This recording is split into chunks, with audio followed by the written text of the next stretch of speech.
Good afternoon बच्चों। आज 10th की स्पेशल हिंदी का अपन ये गद्य खंड का पाठ 9 परीक्षा पढ़ने जा रहे हैं, क्योंकि इसके पहले वाला जो पाठ है बैल की बिक्री वो आपके कोर्स में नहीं है। तो ये परीक्षा पाठ आज हम पढ़ रहे हैं। इसकी कहानी परीक्षा एक कहानी है जो प्रेमचंद के द्वारा लिखी गई है। प्रेमचंद आप पहले भी बहुत बार पढ़ चुके हो।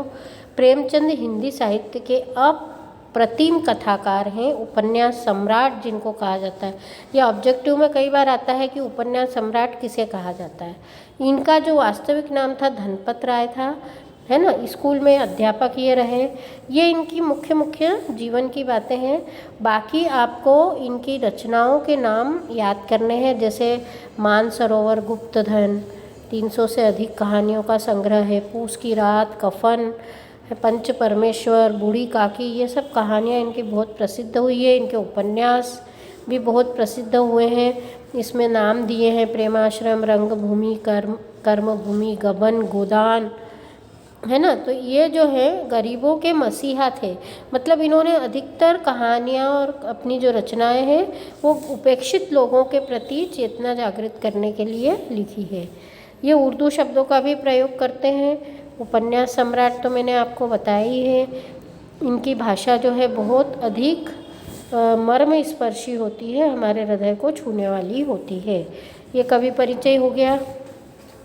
अब केंद्रीय भाव में इस कहानी का सारांश दिया है। तो पहले हम केंद्रीय भाव समझ लेते हैं तो कहानी समझ में आ जाएगी।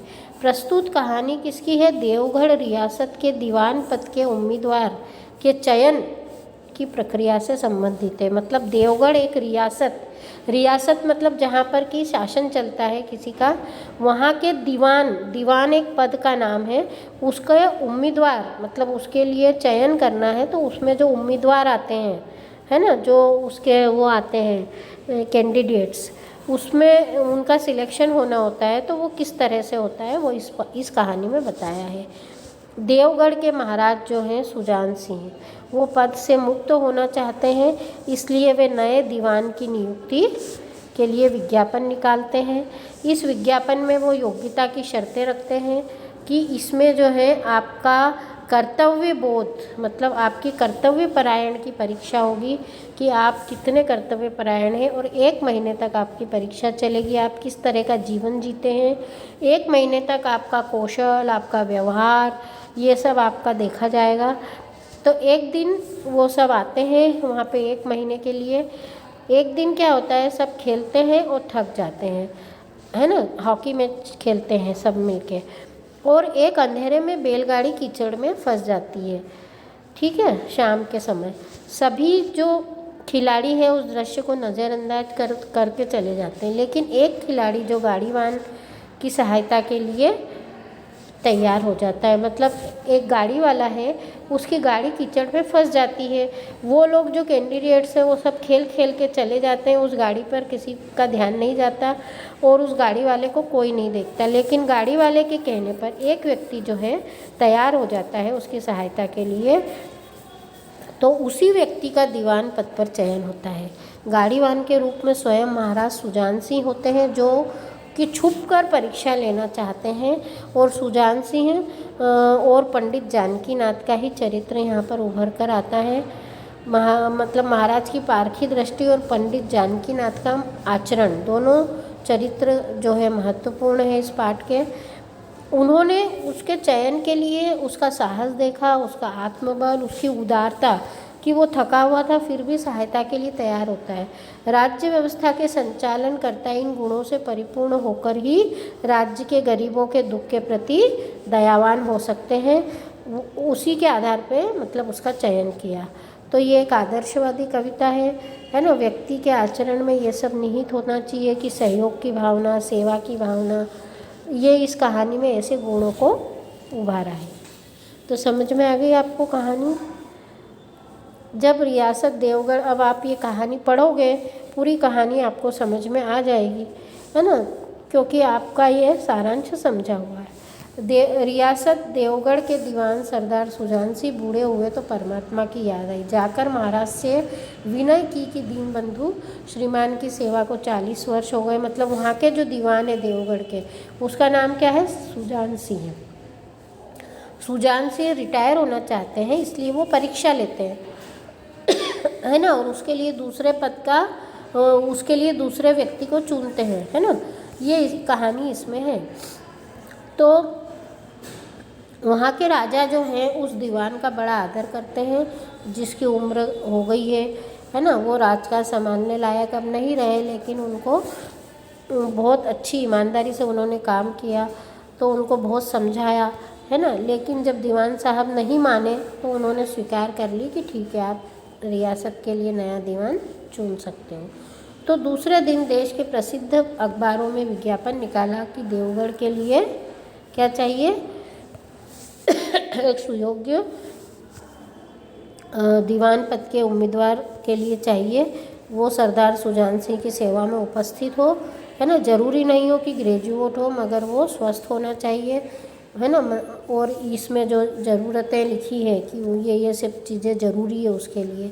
1 महीने तक उम्मीदवारों के रहन सहन, आचार विचार की देखभाल की जाएगी। विद्या का कम परंतु कर्तव्य का अधिक विचार किया जाएगा। मतलब भले ही पढ़े लिखे कम हो, लेकिन आप किस तरह के विचार वाले हैं, किस तरह आप काम करते हैं, उसकी परीक्षा ली जाएगी। जो महाशय इस परीक्षा में पूरे उतरेंगे वे इस उच्च पद पर सुशोभित होंगे। इस विज्ञापन ने सारे मुल्क में तहलका मचा दिया। मतलब इतना बड़ा पद, उसके लिए परीक्षा हो रही है, तो सब जो है बहुत अधिक जागरूक हो गए। ऐसा ऊंचा पद और किसी भी प्रकार की कैद नहीं, मतलब कोई उसमें बंदिश नहीं, केवल नसीब का खेल है। सैकड़ों आदमी अपना अपना भाग्य परखने के लिए चल खड़े हुए। देवगढ़ में नए नए रंग बिरंगे मनुष्य दिखाई देने लगे, है ना। कोई फैशन का प्रेमी, मतलब किस तरह के मनुष्य थे?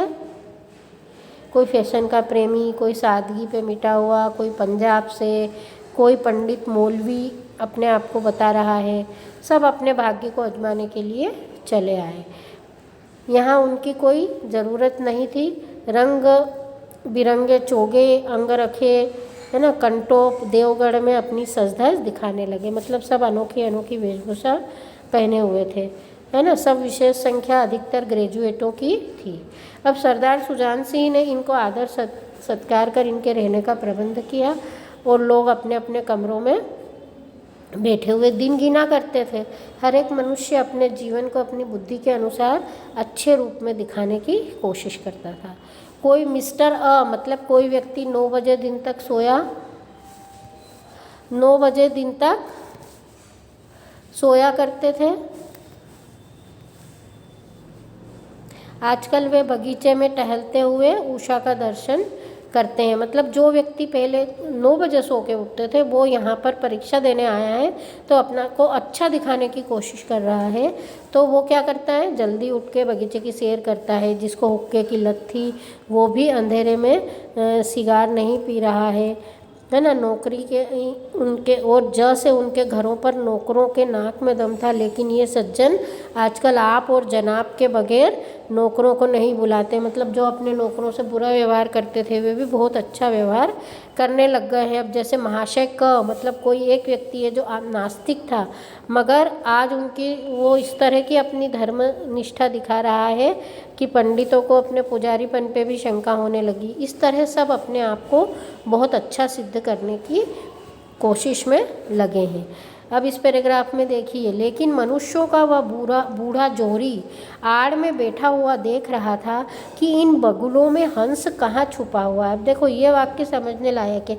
बूढ़ा जोहरी मतलब जो दीवान बूढ़े हो गए सुजान सिंह, जो कि अपने पद पर दूसरे व्यक्ति का चयन करना चाहते थे, वो ये देख रहे थे कि इन बगुलों में हंस कहाँ है। बगुले जो होते हैं वो हंस जैसे दिखते हैं, लेकिन हंस कैसे होते हैं?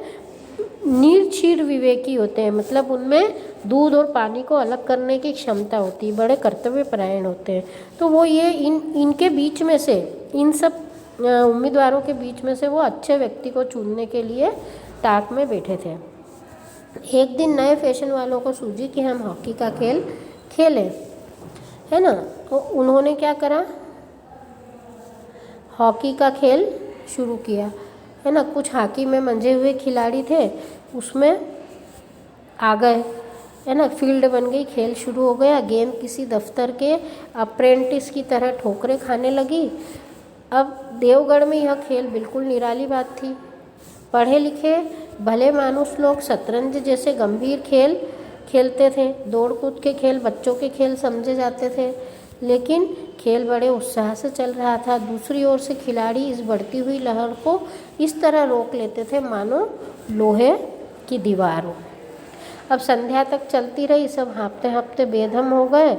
अंधेरा हो गया। मैदान से जरा दूर हटकर एक नाला था, उस पर कोई पुल नहीं था। पथिकों को नाले में से चलकर आना जाना पड़ता था, मतलब वहीं से सबको आना जाना पड़ता था। खेल बंद हुए, खिलाड़ी लोग बैठे हुए दम ले रहे थे कि एक किसान अनाज से भरी हुई गाड़ी लिए हुए नाले में आया। लेकिन कुछ तो नाले में कीचड़ था और कुछ उसकी चढ़ाई इतनी ऊंची थी कि गाड़ी ऊपर नहीं चढ़ सकती थी। बैल कमज़ोर था, बोझ अधिक था, तो वो गाड़ी जो थी उसमें धंस गई, है ना। अब घूमते घूमते खिलाड़ी वहाँ से निकले। किसान ने उनकी तरफ सहमी हुई आंखों से देखा, परंतु मतलब किसान कौन था वहाँ पर? वही सुजान सिंह था जो उनकी परीक्षा लेना चाहता था, परंतु किसी से मदद मांगने की उसको हिम्मत नहीं थी। खिलाड़ियों ने भी अनदेखा कर दिया, है ना, जिसमें सहानुभूति नहीं थी, स्वार्थ था, मद था उन खिलाड़ियों में, उदारता और वात्सल्य का नाम भी उनमें नहीं था। तो उस समूह में एक ऐसा मनुष्य था जिसके हृदय में दया थी, साहस था। आज हॉकी खेलते हुए उसके पैरों में चोट लग गई, लंगड़ाता हुआ धीरे धीरे चल रहा था, लेकिन उसकी निगाह गाड़ी पर पड़ी।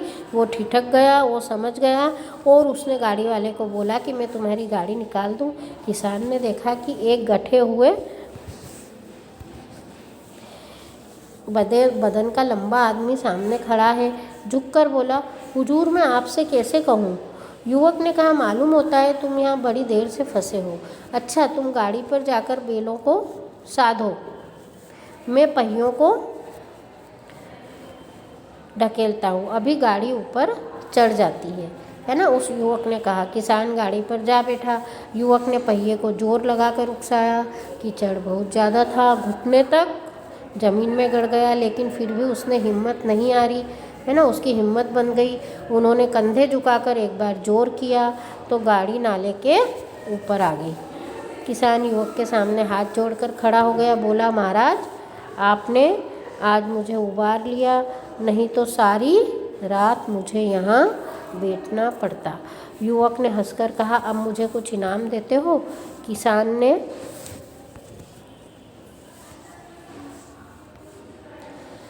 ने गंभीर भाव से कहा, नारायण आपको ही मिलेगी। मतलब गंभीर भाव से क्या कहा कि दीवानी आपको ही मिलेगी, भगवान चाहेंगे तो।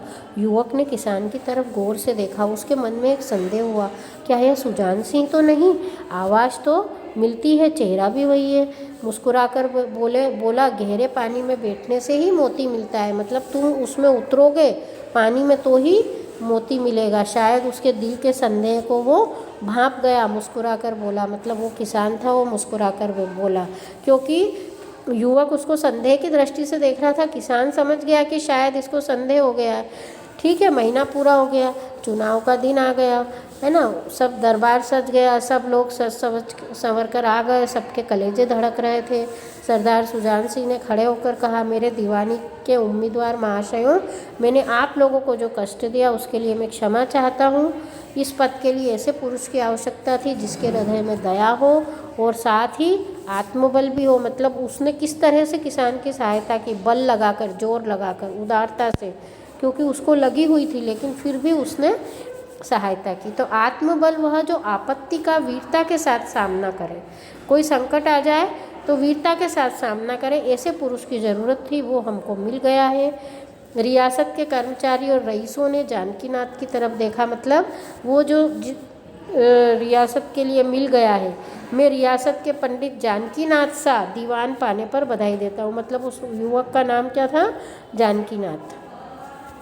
तो उन्होंने नाम घोषित कर दिया है ना कि मैं जानकीनाथ का दीवान बनने पर बधाई देता हूँ। रियासत के कर्मचारियों और रईसों ने जानकीनाथ की तरफ देखा। उम्मीदवार दल की आंखें उधर उठी, मगर आंखों में सत्कार था। इन आंखों में जो लोग थे बाकी के सबको ईर्ष्या हो रही थी।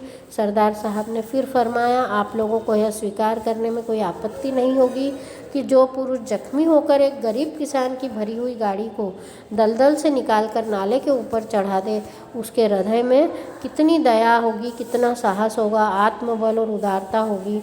तो आप ऐसा आदमी गरीबों को कभी भी नहीं सताएगा, उसका संकल्प दृढ़ और उसके बल को स्थिर रखेगा। वह चाहे धोखा खा जाए परंतु दया और धर्म से कभी नहीं हटेगा। तो ऐसे आदमी की ज़रूरत थी, वो आदमी मिल गया, उसका नाम था जानकीनाथ और उसका चयन उस पद पर हो गया।